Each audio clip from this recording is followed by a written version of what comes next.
Privacy is a myth just like democracy. The family man web series का ये dialogue अब धीरे धीरे इजराइल के अंदर में हकीकत में बलता हुआ दिखाई दे रहा है।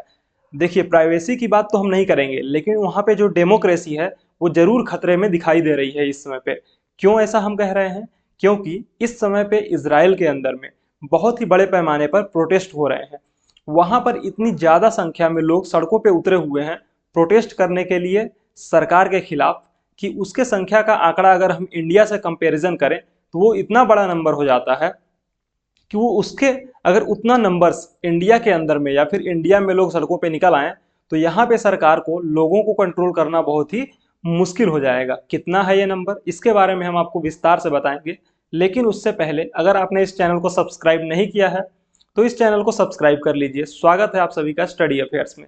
मेरे प्यारे साथियों, अगर आपको लगता है कि ये छोटा मोटा नंबर या फिर छोटा मोटा प्रोटेस्ट इजराइल में चल रहा है तो आपको ये छोटी सी गलतफहमी है। क्यों? क्योंकि ये नंबर जो है वो लगभग लगभग 5 लाख है। अब आप सोच रहे होंगे कि आखिर 5 लाख लोग प्रोटेस्ट कर रहे हैं तो इससे क्या ही फर्क पड़ जाता है। इंडिया में तो लगभग कभी कभी जब स्ट्राइक्स होती हैं या फिर जो प्रोटेस्ट होते हैं उसमें 5 से 10 लाख लोग या फिर उससे ज़्यादा भी लोग प्रोटेस्ट करते दिखाई देते हैं। तो दूसरा फैक्टर ये है कि इंडिया और इजराइल दोनों ही देशों की पॉपुलेशन में बहुत ही ज़्यादा फर्क है। अगर हमारे देश की पॉपुलेशन 125 करोड़ या उससे अधिक है तो वहीं पे इजराइल की पॉपुलेशन महज 90 लाख से 1 करोड़ तक है। यानी कि 5 लाख के हिसाब से देखें तो वहां की टोटल पॉपुलेशन का 5% हिस्सा यानी 5% लोग सड़कों पे उतरे हुए हैं। अगर हम इंडिया में 5% लोग सड़क पे उतर आए तो यहाँ पे लगभग जो पॉपुलेशन हो जाएगी सड़कों पे वो 18 से 20 करोड़ की हो जाएगी और इतनी बड़ी संख्या को मैनेज करना बहुत ही मुश्किल हो जाएगा। और इसी तरीके की प्रॉब्लम्स इजराइल को फेस करनी पड़ रही हैं। वो लोगों के द्वारा किए जा रहे प्रोटेस्ट को हैंडल नहीं कर पा रहा है। क्यों नहीं कर पा रहा है? क्योंकि जब इतनी बड़ी संख्या में, और वो भी मुख्य धारा के लोग, मेन स्ट्रीम के लोग, साथ ही साथ जो हमारी पुलिस व्यवस्था होती है, जो हमारा सीआरपीएफ होता है या फिर जो रिजर्व पुलिस फोर्स होता है, जो सेना के जवान होते हैं, जो पायलट्स होते हैं, अगर वो ही प्रोटेस्ट में शामिल हो जाएं तो फिर आखिरकार जिन लोगों की जिम्मेदारी है कि कानून व्यवस्था को बनाना, उसका पालना करना, अगर वही लोग प्रोटेस्ट में उतर आए तो फिर कंट्रोल कौन करेगा? देखिए, हुआ क्या है ना, इजराइल के अंदर में इजराइल की सरकार के द्वारा एक बहुत ही बड़ा स्टेप लिया गया और वो स्टेप लोगों को बिल्कुल भी रास नहीं आया। क्या है वो स्टेप? चलिए आपको बताते हैं। मेरे प्यारे साथियों, अगर इस समय पे हम इंडिया की बात करें, किसी भी डेमोक्रेसी की बात करें, तो वहां पे दो चीजें हैं। एक तो हमारा जुडिशरी है और दूसरी होती है संसद भवन, या फिर जो कानून बनाने का काम करती है न्यायपालिका, जो कानून को पालन करवाने का काम करती है, कानून की संरक्षण करने या फिर कानून के बेहतरीन तरीके से पालन हो रहा है या नहीं उसको देखने का काम करती है। लेकिन संसद जो कानून बनाती है ना, उसकी पालना करना सिर्फ सुप्रीम कोर्ट का काम नहीं है, बल्कि साथ ही साथ संसद का भी यह काम है कि वो उसकी देखभाल करे जो उसके द्वारा कानून बनाए जा रहे हैं। लेकिन ऐसे में अगर कोई भी गवर्नमेंट या फिर कोई भी जो संसदीय व्यवस्था है वो जुडिशरी को बाईपास करने की कोशिश करे या फिर कुछ ऐसे कानून बनाने की कोशिश करे जो कि जुडिशरी को एक तरीके से डाउनग्रेड करने की कोशिश की जा रही हो, तो यहाँ पे बहुत ही बड़ा प्रॉब्लम देखने को मिल सकता है। ऐसा ही इजराइल में हुआ है।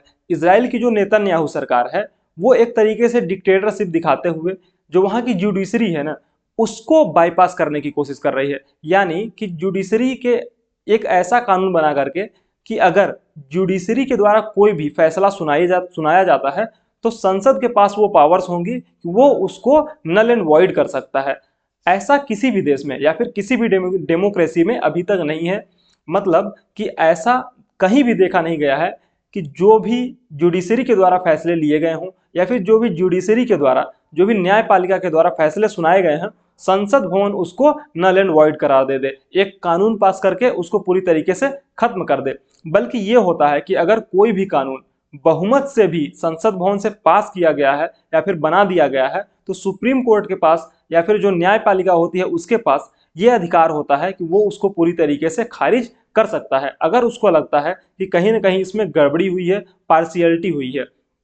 इसी चीज को ध्यान में रखते हुए जो भी कानून बनाए जाते हैं, जो भी अगर बहुमत की सरकारें हैं जो कि किसी भी कानून को बनाने में सक्षम होती हैं, वो भी अगर चाहें तो भी मनमानी नहीं कर सकती हैं किसी भी डेमोक्रेसी के अंदर। क्यों? क्योंकि अगर वो गलत कानून या फिर किसी एक वर्ग विशेष को ध्यान में रख करके कानून बना देती हैं, तो हो सकता है कि आने वाले समय में जब वो सुप्रीम कोर्ट को उनको फेस करना पड़े या फिर कोई पिटीशन सुप्रीम कोर्ट के अंदर जाए, तो उनके कानून को पूरी तरीके से रद्द कर दिया जाए। क्यों?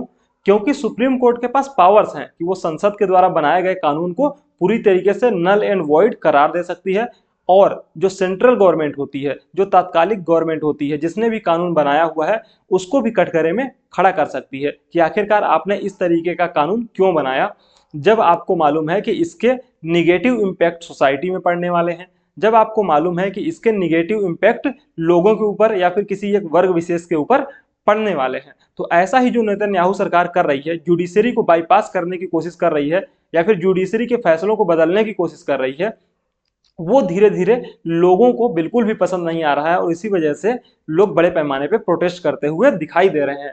मेरे प्यारे साथियों, ऐसा आखिर नेतन्याहू सरकार क्यों कर रही है? उसकी वजह है कि नेतन्याहू सरकार के ऊपर भी कुछ केसेस चल रहे हैं, या फिर नेतन्याहू जो वहां के प्राइम मिनिस्टर हैं बेंजामिन नेतन्याहू, उनके ऊपर भी कुछ केसेस चल रहे हैं।